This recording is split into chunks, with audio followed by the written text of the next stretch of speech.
Gambhira bridge દુર્ઘટના મામલે 23 દિવસથી બ્રિજ પર લટકતું ટેન્કર એ હવે નીચે ઉતારવા માટેની કામગીરી હાથ ધરવામાં આવશે। પુલ પરથી આ ટેન્કર હટાવવાની કામગીરી શરૂ કરવામાં આવી છે।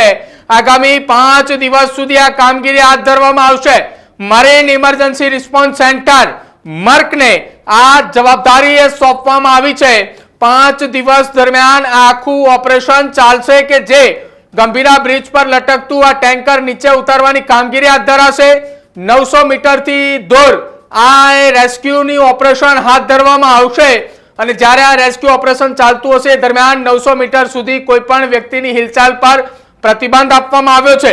બ્રિજના ખૂણા પરથી 24/7 એક કંટ્રોલ રૂમ શરૂ કરવામાં આવ્યો છે અને આ કંટ્રોલ રૂમ એ ડ્રોન ટેકનોલોજીથી મદદથી કાર્યરત રહેશે કે જ્યાં સતત આ બ્રિજ પરની એક અપડેટ જોવા મળશે, જેમાં બલૂન ટેકનોલોજીનો પણ આ રેસ્ક્યુ ઓપરેશનમાં ઉપયોગ કરાશે।